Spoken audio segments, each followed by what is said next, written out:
Kecamatan Gede yang saya hormati semuanya, selamat pagi. Terima kasih atas waktu yang diberikan kepada saya. Bapak Ibu Guru sudah menyempatkan waktunya untuk hadir di tempat ini guna untuk mengikuti undangan saya ya ini ya. Di sini alhamdulillah pada pagi hari ini saya akan melaksanakan kegiatan, yaitu salah satu tugas dari CGP yang diklat yang saya ikuti selama ini kurang lebih 2 bulan. Di sini saya ada tugas untuk materi pengimbasan kepada teman-teman atau guru yang lain. Sedikit dari materi yang saya dapatkan dari pendidikan diklat guru penggerak angkatan 9 nanti akan saya sampaikan. Mudah-mudahan acara ini nanti berjalan dengan lancar. Untuk mengawali kegiatan ini, mari kita semua kita awali dengan berdoa dulu. Monggo dipimpin sama Pak Jul, ya, pembantu. Terima kasih teman-teman. Sebelum kita mulai kegiatan pada pagi hari ini, malah kita berdoa untuk gambaran kita masing-masing. Berdoa mulai. Doa selesai. Amin. Terima kasih Pak Zen telah mengawali dengan doa. Semoga nanti kegiatan kita berjalan dengan lancar. Halo Bapak Ibu Guru. Masih semangat? Alhamdulillah. Bagaimana kalau kita sebelum mengawali kegiatan ini kita ice breaking dulu? Oh, boleh. Gini nanti saya tunjuk ya. Untuk mengawalinya nanti kita pakai apa ya? Kayak lempar apa ya itu loh. Misalkan saya sebut Bu Santi gitu. Nanti Bu Santi menyebutkan nama-nama binatang. Misalkan Bu Santi gajah. Nah, nanti Bu Santi belakangnya itu kan hurufnya apa? H ya. Nanti dilanjutkan sama temannya yang lain. Berarti habis gajah hanya H ya. Misalkan Bu Kolek hanya apa? Harimau, langsung lempar-lemparan gitu. Bisa dimengerti? Bisa. Biar semangat gitu ya Bapak Ibu. Oke. Saya tunjuk dulu dari Bu Karsini. Binatang apa? Harimau. Terus Bu Karsini menunjuk temannya, ayo. Pak Zen apa? Belakangnya huruf apa tadi? Oh, apa itu? Udang. Iya bagus. Terus Pak Zen sekarang memanggil temannya. Selanjutnya siapa? Bu Sandra. Udang berarti G. Ya. Gajah. Ya. Selanjutnya panggil Bu Kalif. Ayo apa? Biar seru. Hah? Ayo, apa? Namanya banyak sekali. Namanya hama kan hama sih. Sekarang boleh Bu Kalif memanggil temannya lagi yang belum dipanggil siapa? Bu Karni. Iya. Angsa. Alhamdulillah, semakin seru ya. Terima kasih Bapak Ibu Guru. Baik, untuk mengawali kegiatannya, kita bisa lihat slide yang ada di depan. Minta tolong Bu Sandra. Ya, di sini ya, diseminasi budaya positif oleh saya sendiri, Diana Desi Benadita, CGP Angkatan 9 dari Kabupaten Ngawi. Dari SDN Randu Songo 1 Gede, Kecamatan Gede, Kabupaten Ngawi. Oke. Di sini ada filosofi pendidikan Ki Hajar Dewantara, yaitu menuntun mendapatkan keselamatan dan kebahagiaan yang setinggi-tingginya sebagai manusia. Yang kedua, potret anak. Dan yang ketiga, berhamba atau berpihak pada anak. Yang keempat, ibaratkan sebagai petani memperbaiki kondisi tanah. Yang kelima, bukan tabula atau rasa, bukan kertas kosong. Di sini maksudnya Bapak Ibu Guru, kita itu ibaratnya petani. Apa tugasnya petani? Banyak sekali. Coba apa tugas ini? Menanam padi. Terus setelah ditanam diapakan? Merawatnya. Setelah merawat agar tanaman itu bisa tumbuh bagus dan hasilnya nanti bisa maksimal sesuai harapan kita, bagaimana? diberi air dan jadi banyak sekali ya kegiatan kita di sini untuk anak-anak agar apa? Agar anak itu mencapai kesuksesan sesuai dengan filosofi pendidikan Ki Hajar Dewantara. Yaitu di sini ada ing ngarsa semutulodo, ing madya mangun karsa, tutwuri handayani. Artinya berarti kita kalau di depan itu bisa memberikan teladan bagi mereka. Terus ing madya mangun karsa kalau kita di tengahnya anak-anak, berarti kita bisa mendampingi mereka, menuntun mereka.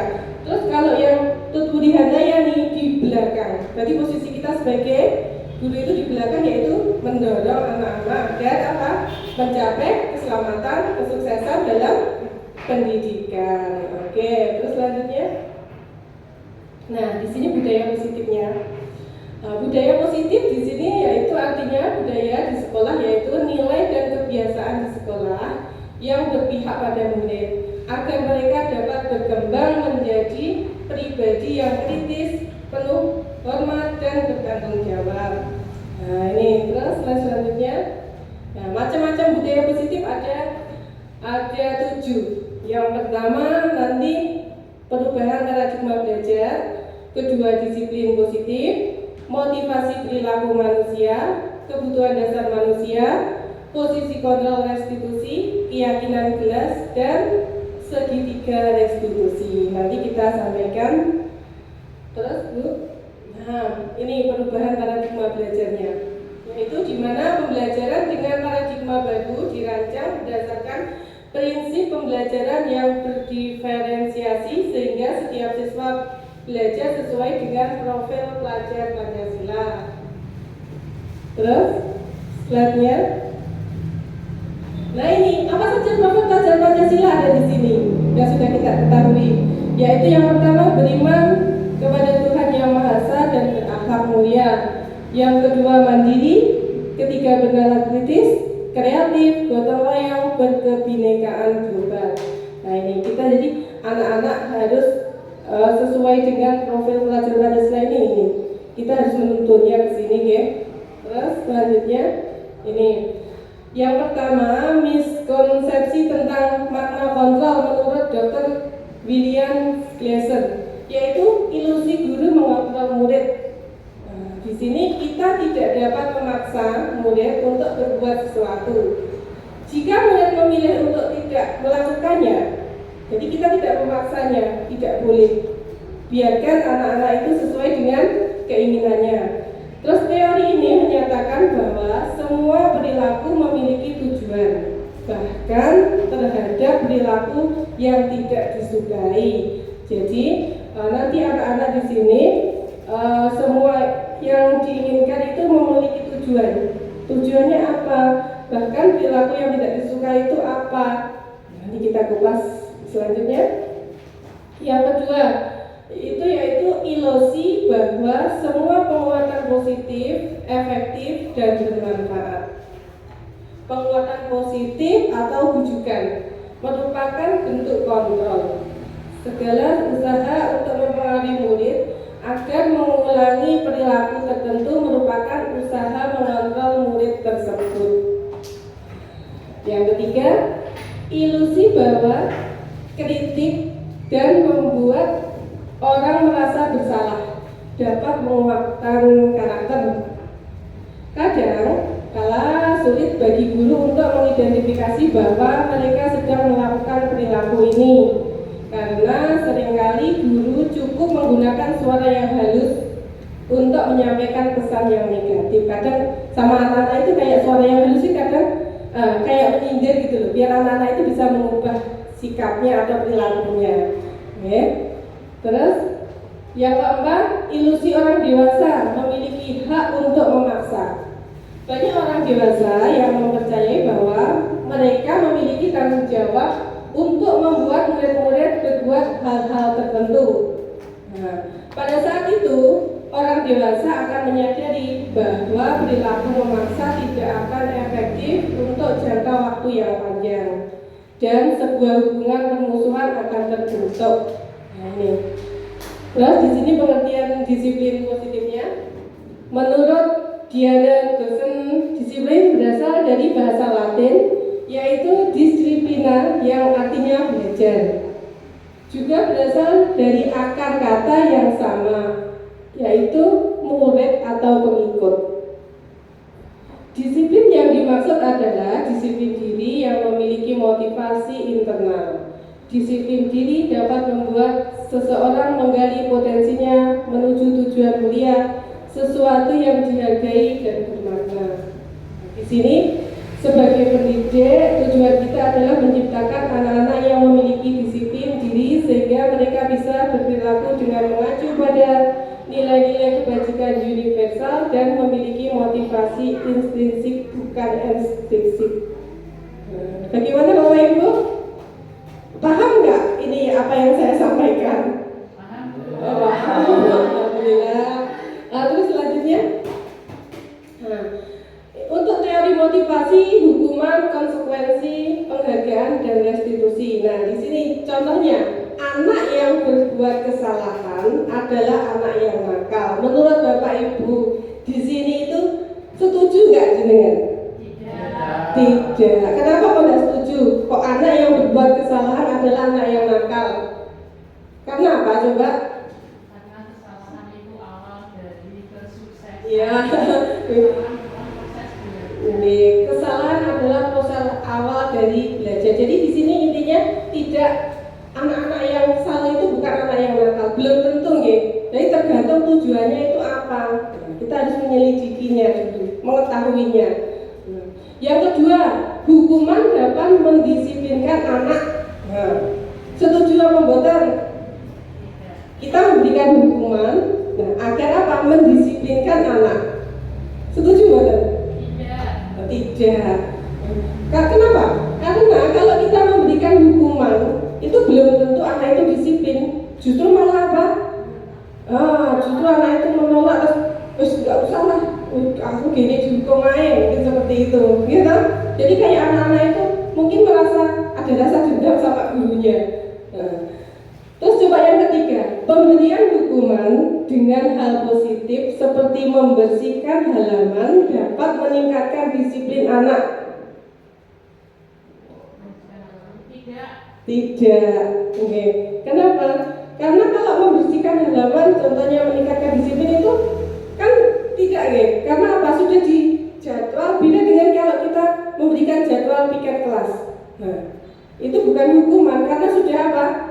Peraturan kelas. Bisa nanti masuk di keyakinan kelas.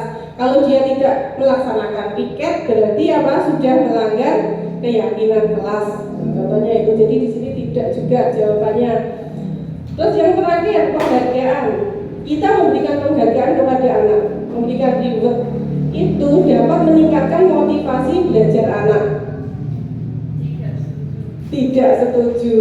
Kenapa? Karena nanti bisa-bisa anak menjadi apa? Ketergantungan. Aku mau melaksanakan ini tugas dari guru dapat penghargaan, biar dikasih apa, hadiah atau apa.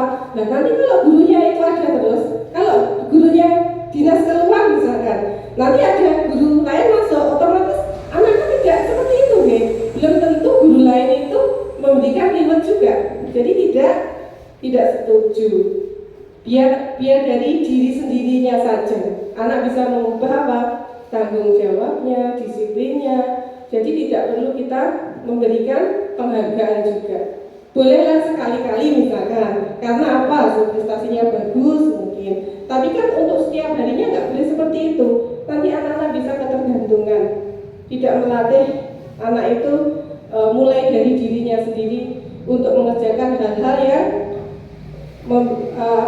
biar anak itu mampu atau bisa berjalan dengan sesuai yang diharapkan oleh guru. Terus yang selanjutnya teori motivasi. Teori motivasi di sini manusia melakukan kegiatan atau kesalahan pasti memiliki motivasi atau tujuan. Jadi orang melakukan sesuatu itu pasti ada tujuan dan memiliki motivasi. Ada 3 motivasi perilaku manusia. Yang pertama, menghindari ketidaknyamanan atau hukuman agar tidak dihukum misalkan. Aku tetap melaksanakan tugas dari ujiana ben gak dihukum, nah jadi aku harus begini, contohnya seperti itu. Berarti kan motivasinya agar tidak mendapat hukuman. Terus yang ketiga, mendapatkan imbalan atau penghargaan dari orang lain. Biar apa itu? Biar dipuji atau dikasih upah misalkan. Nah itu berarti motivasinya kan seperti itu. Itu tidak boleh juga gitu.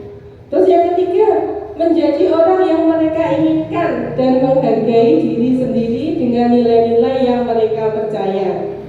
Nah, jadi di sini tujuannya yaitu untuk memenuhi kebutuhan hidupnya dengan berbagai macam alasan agar kebutuhan hidupnya terpenuhi. Itu mereka memiliki 3 motivasi yang berbeda-beda. Terus selanjutnya, nah ini 5 kebutuhan dasar manusia. Yang pertama, bertahan hidup. Contohnya apa agar manusia itu bertahan hidup? Kebutuhannya manusia itu apa? Butuh makan, minum, jelas itu ya. Nah itu. Terus yang kedua, kasih sayang dan rasa diterima. Jadi kita butuh kasih sayang dari siapa? Orang-orang di sekitar kita. Terus yang ketiga, kekuasaan atau power. Yang keempat, kebebasan. Kita di sini ada kebebasan kita, tapi bebasnya bebas yang positif di sini. Biar apa? Biar merdeka. Merdeka dalam hal untuk memenuhi kebutuhan dasar. Yang kelima, kesenangan atau fun. Jadi hidup itu harus senang, nyaman. Sama halnya dengan kita di kelas, memberikan materi atau pelajaran di kelas itu bagaimana caranya untuk anak-anak itu tetap senang, nyaman terhadap kita, belajarnya bisa berjalan dengan lancar. Jadi kita harus memberikan kenyamanan pada anak-anak biar anak-anak ini tidak bosan. Mungkin dengan cara apa? Boleh kita kegiatan di luar kelas, jadi nggak jenuh di dalam terus seperti itu ya. Atau kita harus mengikuti keinginannya anak. Bu, saya pengen begini bu, apa itu tempat duduknya mungkin di apa, diroleh, diputar atau digeser, dibentuk seperti apa. Jadi kita harus memberikan kesenangan kepada anak agar anak itu bisa belajar dengan nyaman. Selanjutnya 5 kebutuhan dasar manusia yaitu bertahan hidup di sini. Nah, kebutuhan yang bersifat fisiologis untuk bertahan hidup, misalnya kesehatan, rumah, makan, tadi ya sudah disampaikan. Kebutuhan biologis sebagai bagian dari proses reproduksi, termasuk kebutuhan untuk tetap bertahan hidup. Komponen psikologis pada kebutuhan ini meliputi kebutuhan akan perasaan yang aman. Nah, jadi kita butuh makan, minum, tadi bu. Terus yang kedua tadi kasih sayang dan rasa diterima. Ini pengertiannya kebutuhan untuk disayangi dan diterima meliputi kebutuhan akan hubungan dan koneksi sosial, kebutuhan untuk memberi dan menerima kasih sayang, dan kebutuhan untuk merasa menjadi bagian dari suatu kelompok. Yang ketiga, kekuasaan atau power, berhubungan dengan kekuatan untuk mencapai sesuatu, menjadi kompeten, menjadi terampil, diakui atas prestasi dan keterampilan kita, didengarkan dan memiliki rasa harga diri. Yang keempat, kebebasan, kebutuhan akan kemandirian, otonomi, memiliki pemilihan dan mampu mengendalikan arah hidup seseorang. Anak-anak dengan kebutuhan kebebasan yang tinggi menginginkan pilihan, mereka perlu banyak bergerak, suka mencoba-coba, tidak terlalu terpengaruh orang lain, dan senang mencoba hal yang baru dan menarik. Biasanya anak-anak ini pengen hal-hal yang baru. Jadi kita di sini sebagai guru harus kreatif, harus inovatif agar anak itu bisa belajar dengan nyaman, tidak bosan. Yang kelima, kesenangan, kebutuhan untuk mencari kesenangan, bermain dan tertawa. Anak-anak dengan kebutuhan dasar kesenangan yang tinggi biasanya ingin menikmati apa yang dilakukan. Mereka juga bisa berkonsentrasi tinggi saat mengerjakan hal yang disenangi. Mereka suka permainan dan suka mengoleksi barang-barang, contohnya suka bergurau atau lucu dan juga menggemaskan. Jadi anak-anak itu berbagai macam karakteristik. Terus selanjutnya di sini posisi kontrol sebagai guru. Yang pertama penghukum, pemantau, teman, manajer, pembuat rasa bersalah. Kira-kira selama ini kita dalam mendidik mengajar anak-anak itu kita memposisikan diri yang mana, Bu? Bu Santi, Bu Sandra penghukum. Sukanya menghukum muridnya. Oke. Contohnya apa? Bandel. Oke. Jadi langsung dicoblos, aku jadi penghukum mulai. Jadi tak seleni gitu nggih. Nah, contohnya itu penghukum, pemantau, teman, membuat rasa bersalah, manajer. Coba diulas, ada gerakannya nanti. Nah ini, kalau kita sebagai penghukum seperti ini. Nah, anak-anak biasanya langsung takut itu nggih gambarnya. Langsung kamu ini gitu. Misalkan ada yang salah, kita tidak tahu, tidak mencari solusinya. Bagaimana anak ini kok bisa salah? Jadi kita harus tahu dulu. Menggunakan hukuman fisik maupun verbal.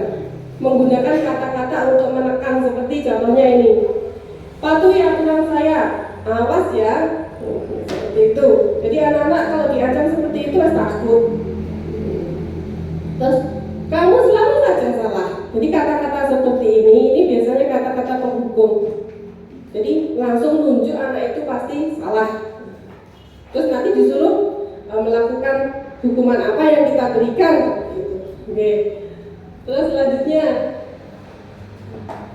membuat merasa bersalah. Nah, ini karena tadi anak itu kita sebagai penghukum, jadi anak ini di sini membuat merasa bersalah gurunya. Guru akan bersuara lebih lembut, ngomongnya pelan, lembut, gak getak-getak sebagai penghukum tadi. Nah, membuat orang lain merasa tidak nyaman, bersalah atau rendah diri dengan kata-kata seperti ini. Berapa kali ibu harus memberitahu kamu, bolak-balik kamu itu sama. Kemarin sudah dikasih tahu, ini juga dikasih tahu. Buktinya seperti itu nggak? Biasanya contohnya. Kenapa? Karena saya juga seperti itu. Tapi karena saya sudah mengikuti kegiatan pendidikan guru penggerak ini, alhamdulillah saya sudah menguranginya. Bahkan nanti lama-lama akan dibiasakan untuk tidak seperti itu. Awalnya kita pasti seperti itu, ya. Nah, terus kamu nggak kasihan ya sama ibu? Bolak-balik ini kamu seperti ini. Terus Bu Diana ini sering ditegur sama kepala sekolah, misalnya seperti itu. Jadi menunjukkan bahwa anak-anak itu kelihatannya seolah-olah kita nunjuk anak itu salah, merasa bersalah. Nah hasilnya murid akan merasa bersalah. Oh iya aku salah, harus disemeni gitu. Merasa menjadi orang yang gagal. Hasilnya seperti itu kalau kita ngomong seperti itu sama anak. Selanjutnya kita menjadi teman. Nah di sini jika guru dianggap tidak membantu, maka murid akan kecewa. Kalau kita posisinya sebagai teman seperti itu. Jadi jika guru dianggap tidak membantu, murid akan merasa kecewa. Guru mengontrol murid melalui persuasi dengan kata-kata, contohnya, ayo bantulah demi bapak saya, bapak ya, gitu. Contohnya itu, ayo bantulah demi bapak ya atau demi ibu ya, sebagai teman. Apa kamu tidak ingat ibu banyak membantumu selama ini? Jadi seolah-olah kita ngomong seperti itu sama anak.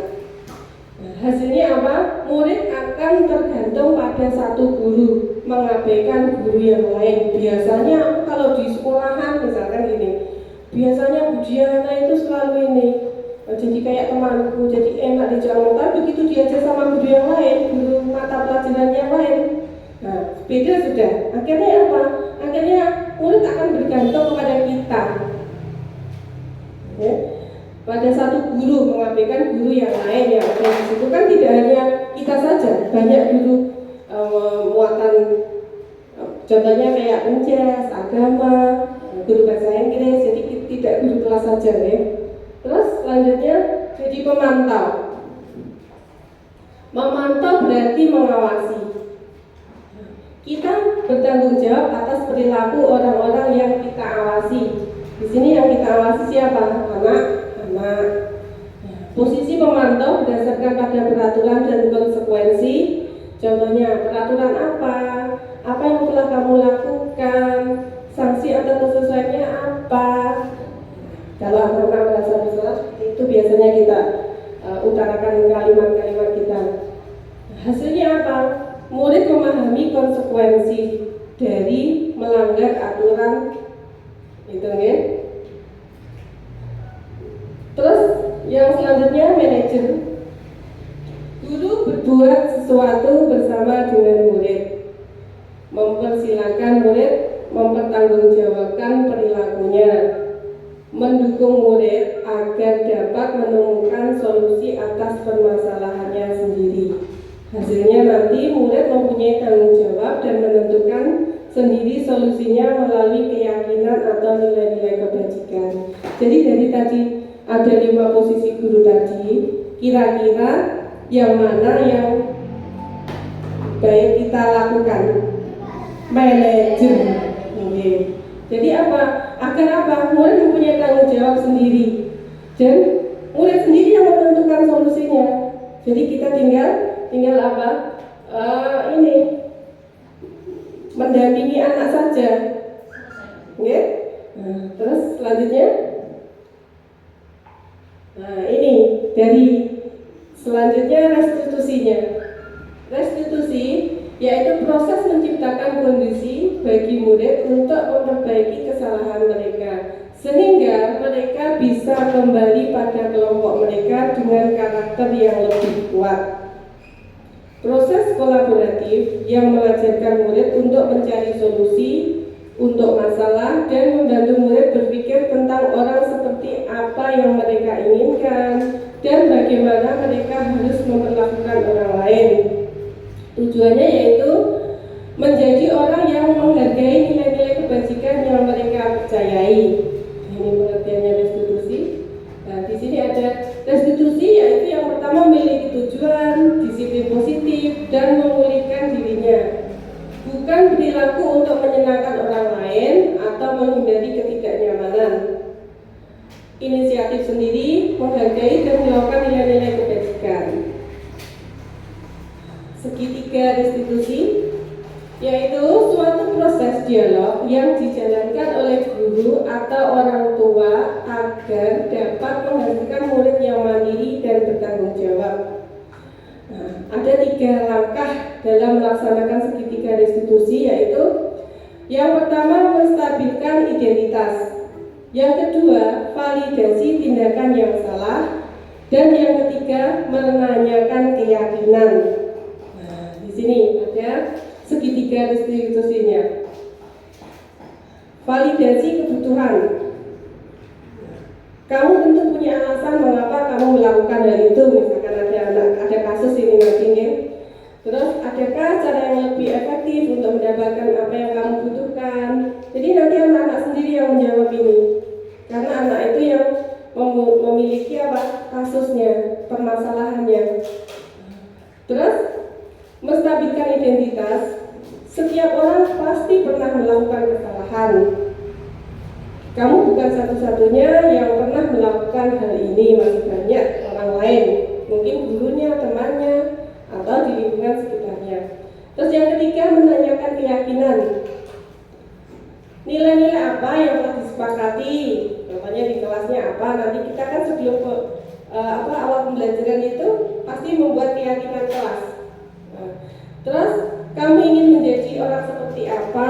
Jadi kita utarakan pertanyaan ini kepada anak-anak yang mengalami kasus. Jadi anak sendiri nanti yang memberikan solusinya, memberikan jawabannya. Nah, ini ada restitusi mengarahkan kesuksesan. Di sini ada identitas gagal, yaitu hukuman, dan identitas sukses yaitu disiplin. Disiplin nanti ada konsekuensi dan restitusi. Untuk yang hukuman, perilaku pasif agresif meningkat. Kalau yang konsekuensinya penguatan hanya bertahan dalam jangka waktu yang pendek. Restitusi, masalah akan terpecahkan. Yang kedua, sistem tidak akan berjalan bila murid tidak takut. Konsekuensinya memerlukan monitoring dan supervisi terus-menerus dari guru. Dan restitusinya yaitu murid belajar bertanggung jawab untuk perilakunya. Ini sudah kelihatan ini. Jadi muridnya bisa bertanggung jawab atas hal apa yang telah dilakukan atau diperbuatnya. Yang ketiga, berlaku hanya pada sebuah institusi, tidak berlanjut pada kehidupan nyata. Konsekuensi, membantu penerapan mengikuti peraturan dalam masyarakat. Restitusinya fokus pada pemecahan masalah dalam jangka waktu yang panjang. Terus selanjutnya ada peraturannya adalah kamu harus misalkan seperti itu. Kita kalau ngomong sama anak-anak itu yang merasa apa? Anak tadi kita sebagai guru apa? Posisinya sebagai apa tadi? Merasa bersalah anak-anaknya. Nah, itu kata-katanya contohnya kamu harus gitu. Terus yang konsekuensi, apa peraturannya? Mampukah kamu melakukannya? Terima kasih. Biasanya seperti itu. Terus kalau di restitusi, ya, yang kita tanyakan pada anak yaitu apa yang kamu yakini, yang sudah dibentuk diyakini di kelas. Misalkan, apa yang bisa kamu lakukan untuk memperbaiki masalahmu? Jadi nanti anak-anak bisa bertanggung jawab atas hal apa yang telah dilakukan. Terus selanjutnya yang terakhir, murid atau anak membenci peraturan. Kalau peraturannya itu tidak sesuai dengan keinginan, pasti anak-anak itu bosan dengan peraturan. Males aku mengikuti peraturan yang dibuat di sekolah ini, anak-anak harus begini. Jadi anak-anak itu pasti membencinya. Konsekuensinya, murid atau anak menghormati peraturan. Dia hanya menghormati peraturan, tapi tidak tahu dilaksanakan apa enggak. Terus kalau pakai restitusi, di sini murid atau anak menghormati dirinya sendiri dan orang lain. Jadi itu bedanya ya. Jadi dari tadi, nah ini ada contoh praktek segitiga restitusi yang saya laksanakan di sekolah saya terhadap murid saya. Bisa ada videonya di sini. Ceritanya anak ini tidak mengerjakan tugas saat saya sedang dinas luar, ada kegiatan di Kolwil. Jadi saya memberikan tugas pada anak itu, tapi dengan santainya anak itu tidak melaksanakan tugas, tidak mengumpulkan tugas saat waktu sudah habis. Akhirnya apa? Akhirnya ya saya panggil. Nah, seperti ini. Gak ada suaranya gitu. Kurang keras. Mungkin di sini nggak bisa masuk ya. Gak apa-apa. Ya ini contohnya seperti ini. Jadi kita di sini ada kegiatan segitiga restitusi. Apa yang kita lakukan? Kamu kesini tadi tahu nggak kenapa dipanggil Bu Diana? Iya Bu, karena saya melaksanakan melanggar tugas, tidak mengerjakan tugas, tidak mengumpulkan. Nah, saya tanya kenapa kok tidak bisa mengumpulkan? Nah, seperti itu. Dia memberikan alasan berbagai macam. Terus saya tanya di sini, apakah itu sesuai keyakinan kelas yang kita buat? Nah, seperti itu Ibu. Jadi terus mereka menjawab, tidak Bu, apa keyakinan yang sudah kita buat? Bertanggung jawab. Berarti kalau dia tidak melaksanakan tugas, berarti dia tidak bertanggung jawab ya. Nah, terus bagaimana agar kamu itu bisa bertanggung jawab? Apa yang harus kamu lakukan? Jadi kita tidak memberikan solusi, cuma menanyakan. Terus bagaimana? Terus dia menjawab di sini itu, ya Bu, saya akan melaksanakan tugas yang diberikan oleh Bu Diana. Dengan apa? Saya akan mengumpulkan besok. Ini ya, karena suaranya tidak jelas ini. Mohon maaf, ada kesalahan teknis ya. Selanjutnya seperti itu. Terus di sini mengapa keyakinan kelas bukan peraturan kelas? Karena peraturan kelas dalam menyusunnya hanya satu pihak saja, tanpa melibatkan murid, sehingga banyak murid yang belum paham. Tahu-tahu sudah membuat peraturan des. Nah, anak-anak kan tidak tahu, berarti peraturan itu dari kita misalkan. Nah, jadi anak-anak tidak paham. Terus murid mematuhi peraturan secara terpaksa. karena takut kalau tidak diikuti peraturan itu pasti dihukum, dapat sanksi misalnya. Kalau keyakinan kelas ini artinya kesepakatan yang dibuat antara guru dan murid, sehingga murid lebih paham dengan keyakinan kelas yang mereka buat sendiri sesuai dengan kebutuhan mereka. Nah, itu bedanya di situ. Kalau peraturan sudah kita tentukan, kalau keyakinan mereka yang menentukan. Jadi konsekuensinya nanti kalau mereka melanggar, ya mereka sendiri yang mencari solusinya. Seperti itu. Contoh perbedaan peraturan kelas dan keyakinan, yaitu peraturan kelas di sini, buanglah sampah pada tempatnya. Keyakinan membuang sampah pada tempatnya. Anak-anak menuliskan sendiri. Terus dilarang mencoret-coret bangku, itu peraturannya. Kalau keyakinan merawat barang-barang di kelas dengan baik, kan tidak hanya bangku saja, ya dinding, ya meja, mungkin seperti itu, atau tumpukan-tumpukan buku yang ada di kelasnya mereka. Jadi mereka tetap merawatnya dengan baik. Yang ketiga, dilarang melakukan kekerasan. Keyakinannya apa? Saling menyayangi antar teman. Nah, di sini ada bedanya. Terus ini gunakan masker. Kan kemarin zamannya ini corona itu ya. Kalau kita keluar masuk menggunakan masker atau bepergian, itu menerapkan protokol kesehatan di kelas.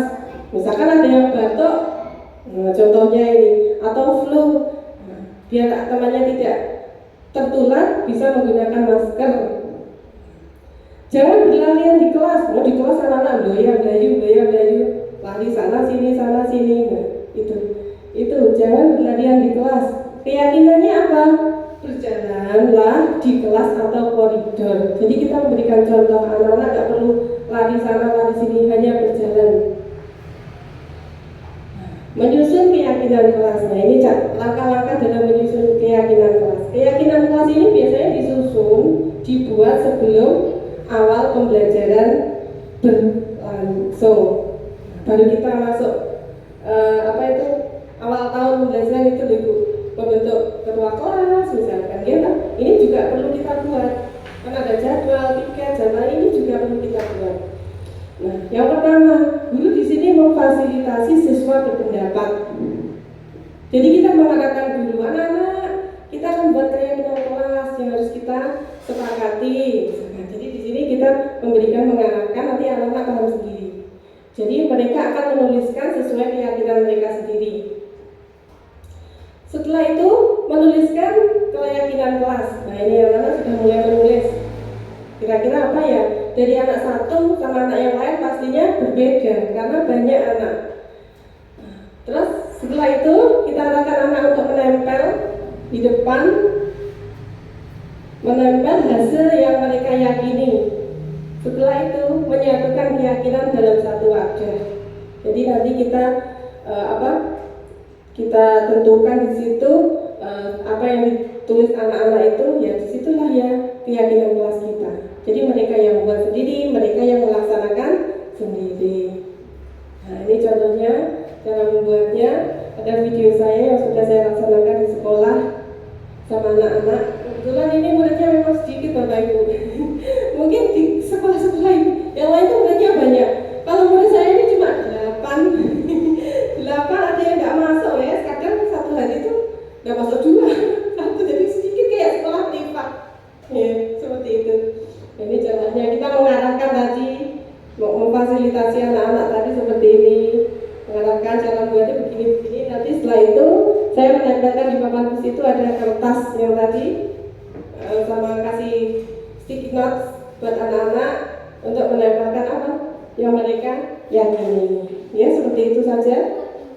Nah, selanjutnya bisa di next. Nah, ini hasil dari diskusinya anak-anak tadi keyakinan kelas.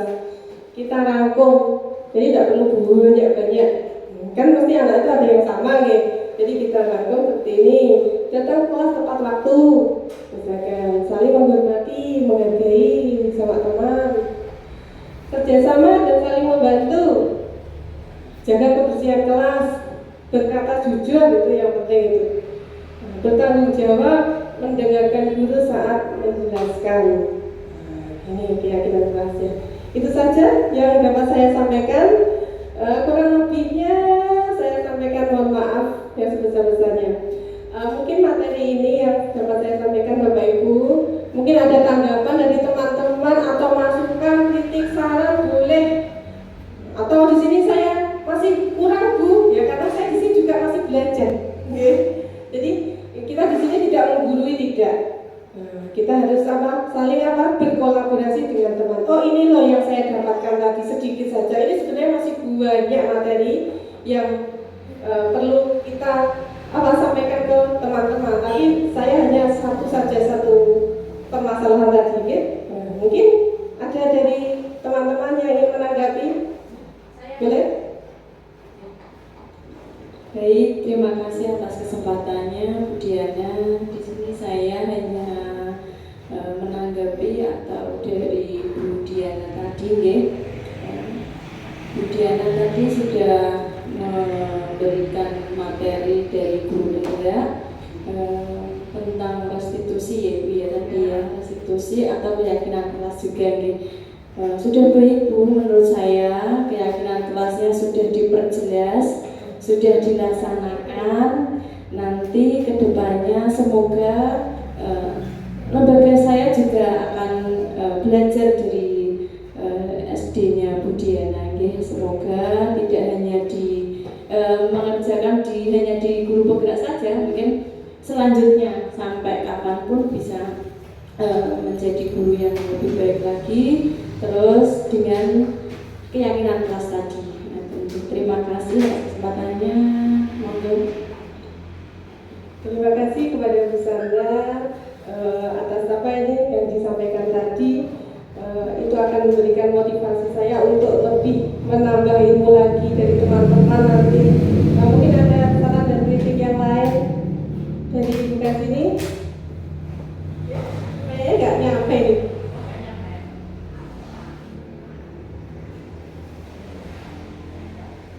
Iya, terima kasih waktu yang diberikan kepada saya. Saya mau pakai pantun Bu Diana. Tolong nanti yang baris awal dikasih cakep, gitu ya. Pakai baju yang berbeda-beda. Pakai baju yang berlengan. Meski usia sudah tidak muda, belajar bukan jadi halangan. Semangat Bu Diana, terima kasih telah banyak menginspirasi kami. Mudah-mudahan ilmu yang diberikan bermanfaat bagi kami. Terima kasih. Amin. Terima kasih Bu Kasini, pantunnya sangat memberikan semangat pada kami semua, termasuknya saya mungkin ada yang lain dari Bu Kalib. Monggo.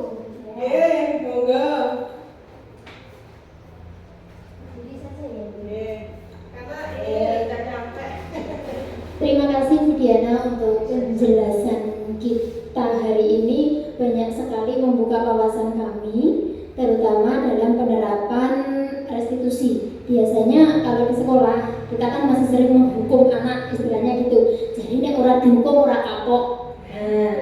Gini Bu Diana, yang ingin saya tanyakan di sini, adakah tips-tips khususnya untuk kita para guru supaya bisa merubah dari penghukum, atau karena tadi Bu Diana juga menerangkan sebagai teman. Saya sendiri juga sering seperti itu. Akhirnya kadang sama anak terlalu akrab, terus tidak ada jarak. Nah, mungkin Bu Diana punya tips tertentu Bu, supaya kita itu bisa menjadi seorang manajer di sekolah kita, manajer sebagai seorang guru yang mengajar kepada muridnya. Terima kasih Bu Diana. Baik, terima kasih Bu Kalib. Jadi yang ditanyakan Bu Kalib di sini adalah tips agar kita bisa menjadi manajer. Jadi kita tidak bisa menghukum anak-anak. Kenapa kalau nggak dihukum nggak kapok?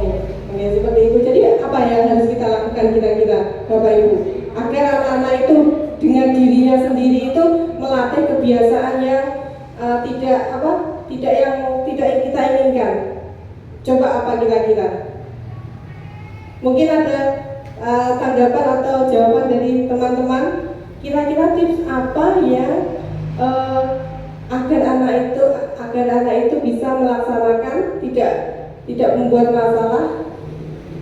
Kira-kira tips yang kita berikan sebagai kita sebagai manajer, tolong tadi dibuka yang manajer Bu Sandra.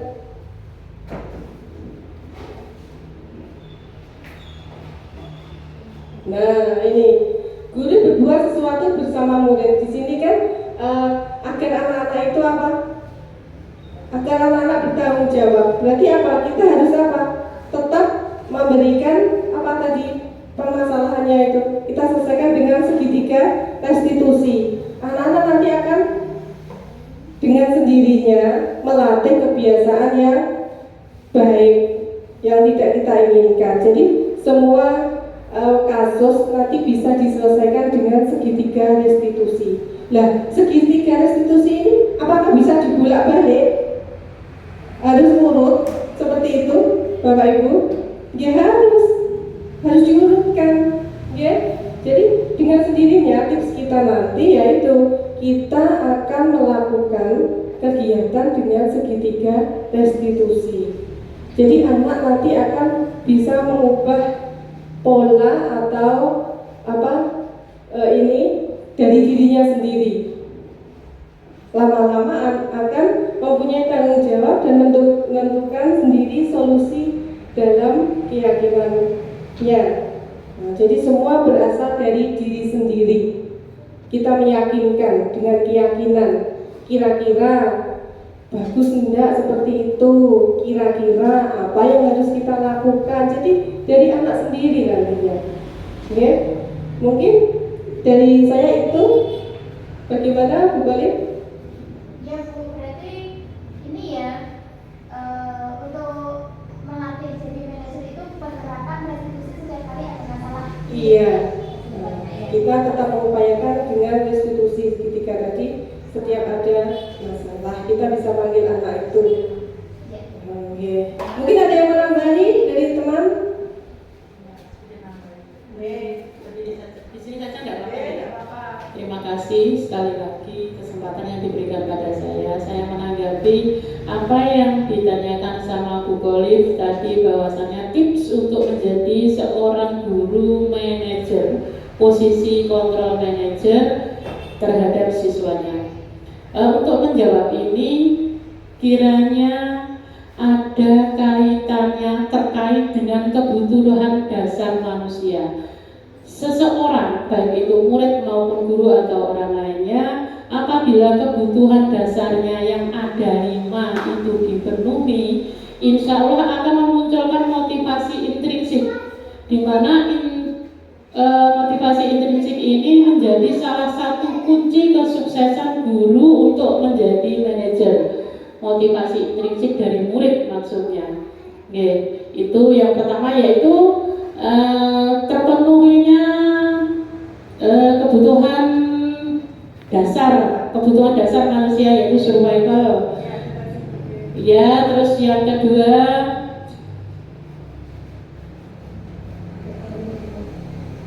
terus yang berikutnya yaitu tentang love and belonging, rasa diterima dan dicintai. Oke, kasih sayang dan rasa diterima.